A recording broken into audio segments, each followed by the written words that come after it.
देखो यहाँ पर 11वां सवाल क्या बोल रहा है, एक नहर के एक तट पर टीवी टावर ऊर्ध्वाधर खड़ा है। ऊर्ध्वाधर टीवी टावर खड़ा है। जो टावर है वो कैसा है? बिल्कुल टीवी। ऊर्ध्वाधर मतलब सीधे। और इधर क्या है? यहाँ पर नदी। समझ गए? अच्छा, नहर है, नहर। अब क्या बोल रहा है, टावर के ठीक सामने दूसरे तट के एक बिंदु से टावर के शिखर का उन्नयन कोण 60 अंश है। ये नहर है, ये क्या है आपकी? नहर। और नहर एक तरफ तो ये टावर खड़ा है और दूसरी तरफ क्या है?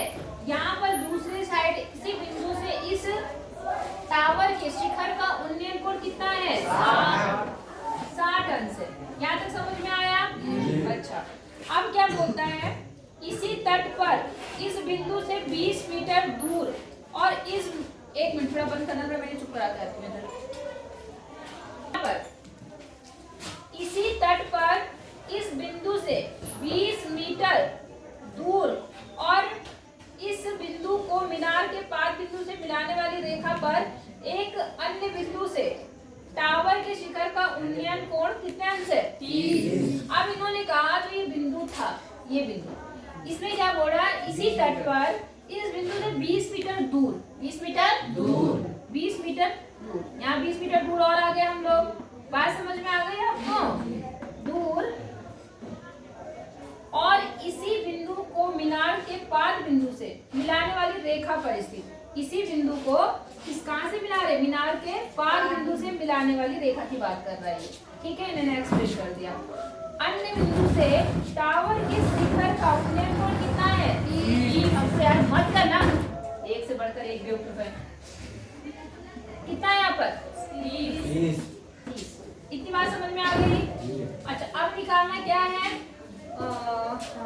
टावर की ऊंचाई और नहर की चौड़ाई।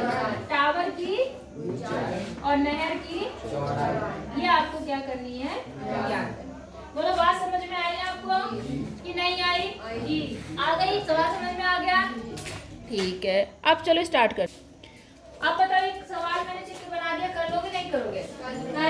आप लिखेंगे माना, ये जो भी आपको नाम लिख दो, A B C। आप लिखेंगे कि माना आपकी AB क्या है? वो संचार मीनार है और BC क्या है? नदी की, नदी नहीं, नहर की चौड़ाई हो गई। और ये बिंदु से यहाँ का उन्नयन कोण 60 अंश है और बिंदु इससे आगे 20 मीटर की दूरी पर एक अन्य बिंदु D है और D से इस बिंदु का उन्नयन कोण 30। कोई दिक्कत यहाँ नहीं? ठीक है, अब हम क्या काम करेंगे आपको पता है, आपको दो चीज निकालनी है, एक तो H निकालना है, एक X। तो माना मीनार की ऊंचाई H मीटर और जो नहर की चौड़ाई है वो कितनी है? X। यहाँ तक बात समझ में आ गई? अब आप सिंपल पहले इस वाले त्रिभुज को लेंगे, ले लेंगे, यहाँ से लगा देंगे tan 60 = इतना बटे इतना। H और F में एक इक्वेशन बन जाएगी, जैसे कल हुआ था। समझ गए? उसके बाद आप लेंगे कौन सा वाला त्रिभुज? ये छोटा वाला तो नहीं लेंगे? नहीं जी। क्यों? क्योंकि हमें पूरी उसकी हम छोटा त्रिभुज क्यों नहीं लेते इसमें इसकी बात, क्योंकि इसे समकोण त्रिभुज नहीं है। हाँ जी, क्योंकि हमें पता है इसमें त्रिकोणमितीय फलन यूज करते हैं और वो हमेशा यूज होता है किसके लिए? तो हमें ये बड़ा त्रिभुज लेना है, तो आपने ये बड़ा वाला त्रिभुज ले लिया। अब इसमें भी आप क्या करोगे? tan 30 बराबर इतना बटे इतना करोगे, तो ये वाली जो दूरी है BD वो कितनी हो जाएगी? x + 20 मीटर, x + 20 हो जाएगी। तो x और h में यहाँ पर भी एक इक्वेशन बनी, वहां से जो भी x और h में मान आया था, चाहे वो यहाँ रख देना, चाहे प्रतिस्थापन से करना, चाहे विलोपन, जो भी मतलब आपको विधि अच्छी लगती है उस विधि से आप x और h का क्या निकाल लेंगे? समझ में आया कि नहीं आया? करना तो नहीं, करना है? आपको नहीं करना, तुम करोगे? हाँ जी, कर लेना। उतारना है? नहीं जी मैम, चित्र तो इसका है, मैम यहाँ दे रखा, यही वाला तो दे रखा, समझाने यही वाला तो दे रखा। आगे बात समझ में? अब अगला देख लें, प्रश्न नंबर 12 देखो। 12वें प्रश्न में क्या बोल रहे हैं यहाँ पर कि 7 मीटर ऊंचे भवन के शिखर से एक केबल टावर के शिखर का उन्नयन कोण कितना है? भवन हमेशा छोटा होता है, टावर हमेशा बड़ा होता है, पता है ना? तो एक भवन है कितने मीटर का? 7 मीटर ऊंचाई का एक भवन है और इसके शिखर से एक केबल टावर, तो केबल टावर क्या होगा, इससे बड़ा होगा।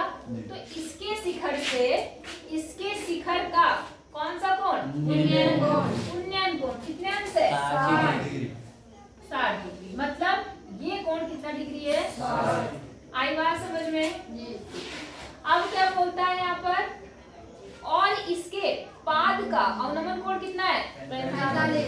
ध्यान से समझना, कहाँ से, भवन के शिखर से, भवन के शिखर से उन्नयन कोण तो 60 है और यहीं से इसके पाद का अवनमन कोण कितना है, 45। मैंने कहा था आपको अवनमन कोण हमेशा कहाँ बनता है, इस क्षैतिज से नीचे। तो ये आपका 45 अंश है।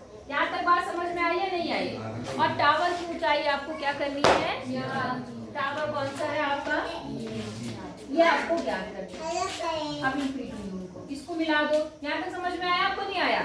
उन्नयन कोण में क्या था, नीचे से ऊपर और अवनमन कोण ऊपर से नीचे। समझ में आया, मैंने 45 मार्क बनाया कि नहीं आया।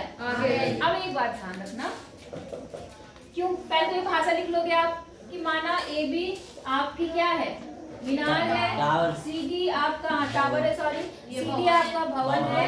भवन के शिखर से मीनार के शिखर का उन्नयन कोण 60 अंश है और भवन के शिखर से मीनार के बाद बिंदु का अवनमन कोण कितना है, 45। ये भाषा लिख लोगे, ठीक है। अब तुम्हें पता है कि यहाँ पर कुछ और भी पता होनी चाहिए, ये वाली भुजा होगी पता, तभी तो मीनार की ऊंचाई निकाल पाओगे जी। नहीं तो आप क्या काम करोगे, सॉरी इसको चाहे मत लो, आप क्या काम करो, ध्यान से देखो, ये कितना है, 45। ये लाइन इसकी कैसी है, समांतर।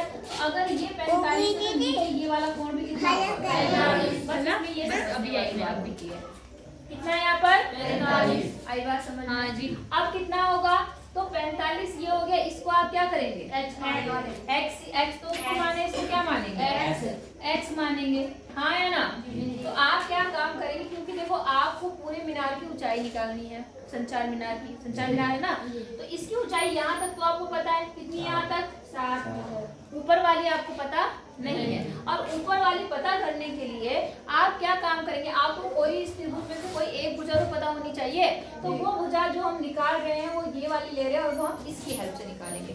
नहीं आई बात समझ गई। तो पहले आप ऐसा काम करेंगे, त्रिभुज लेंगे कौन सा, CDB और क्या लगाएंगे, tan 45 इज इक्वल टू लंब बटे आधार। लंब कितना है, 7, आधार कितना है, tan 45 का मान 1 बराबर 7 बटे x। तो यहाँ से x का मान कितना आ गया, x इज इक्वल टू 7। यहाँ तक समझ में आया या नहीं आया, ठीक है। अब आपको ये वाली भुजा कितनी मिल गई है, 7 मीटर मिल गई है। अब आप फिर से इस वाली भाग को हमने पूरा h मान लिया, पूरा h ना मान करके, क्योंकि आपको आधी मुझे तो पता ही है ना, यहाँ तक तो आपको पता ही है, केवल इसको मैं h मानती हूँ।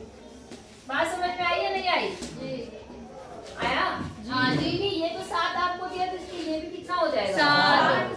आप केवल क्या काम करो, ऊपर वाले भाग को क्या मान लो, ठीक है। आप इसमें क्या लगाएंगे, tan 60 बराबर लंब बटे आधार। लंब कितना है, h और आधार कितना है, 7। समझ में आया, tan 60 का मान कितना होता है, √3 बराबर h बटे 7। क्रॉस मल्टीप्लाई करोगे तो h बराबर 7√3। आई बात समझ में। अब ये तो केवल यहाँ से लेकर यहाँ तक की ऊंचाई है, क्या है, मीनार की ऊंचाई।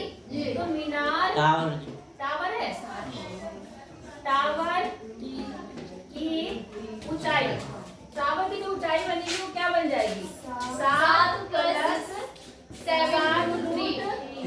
अब इन दोनों में क्या कॉमन है, बाहर ले लो। यहाँ कितना बचा, 1 और यहाँ कितना बचा, कितना मीटर होगी वो का टावर।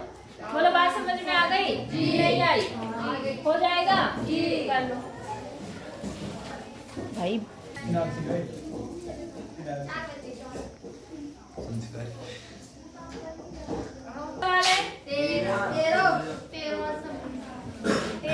तेरह सवाल देखो, फटाफट स्टार्ट कर दिया। हाँ जी, देखो यहाँ पर समुद्र तल से 75 मीटर ऊंची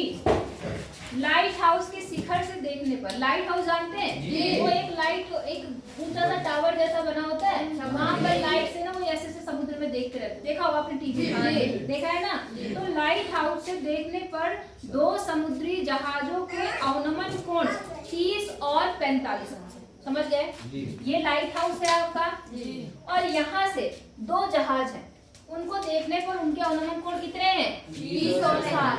और साथ में ये बड़ा लाइट हाउस के एक ही तरफ है जहाज। कैसे हैं? एक ही तरफ। ठीक है, ऐसे है, एक जहाज यहाँ पर और एक जहाज यहाँ, ऐसा। तो इसका उन्नयन अवनमन कोण कितना है बताओ? देखो याद रखो, कौन सा कोण बड़ा होगा? ये वाला कोण बड़ा होगा कि ये वाला कोण बड़ा होगा जी? मैं बड़ा है ये वाला। तो ये है 45 अंश, ये कितना है? और ये वाला कितना होगा ऊपर वाला? 30 अंश। ऐसे होगा। समझिए नहीं समझे? अवनमन कोण कितने हैं? दो है ना? कौन कौन से? एक जो है 30 अंश है और दूसरा कितना है? 45 अंश। तो जाहिर सी बात है, जो दूर होगा जहाज उसका अवनमन कोण 30 अंश का होगा। कितना होगा? 30। और जो थोड़ा पास होगा, क्योंकि वो कोण बड़ा होगा, तो उसका अवनमन कोण कितना होगा? 45। सवाल समझ में आया? निकालना क्या है आपको? जहाजों के बीच की दूरी। ये जहाज है, एक जहाज ये है, एक जहाज ये है, ए बी जहाज है। आपको इनके बीच की क्या निकालनी है? दूरी। तो इनके बीच की दूरी आप मान लेना, और इसकी दूरी ऊंचाई आपको दी है, कितनी दी है? 75 मीटर। समझ गए? अब देखो, ये दूरी निकालने के लिए जाहिर सी बात है आपको बड़ा त्रिभुज लेना ही पड़ेगा। तो आपको पहले ये वाली दूरी क्या होगी? निकालनी पड़ेगी। हाँ है ना? तो इसको आप कुछ मान लेना, मान लो h मान लिया। तो पहले आप ये त्रिभुज लेंगे, इससे आप h में h का मान निकाल देंगे। इसका मान निकालेंगे।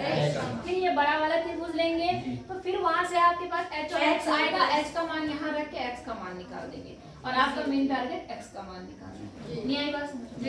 अगर आपको पहले का सब समझ में आया तो इसमें कुछ भी दिक्कत नहीं है या नहीं है? हो जाएगा? अच्छा, तो 2 सवाल बचे, इसे फिर बाद में कराऊंगी जल्दी। देखो, जो ये सवाल है ना, 15वां सवाल, ये जब मैं बोर्ड में थी तब ये सवाल बोर्ड एग्जाम में आया था, मुझे याद आ रहा। ये वाला लास्ट वाला 15 वाला, बात समझ में आ गई? तो इसलिए आप क्या काम करना, मैं दोनों सवाल आपको करा दूंगी कल करेंगे, आप करा दें। ठीक है ना? तो अब बाकी सवाल आपके होने चाहिए। फेयर कॉपी कितने लोग ला रखे? दे दो मुझे चेक करने के लिए।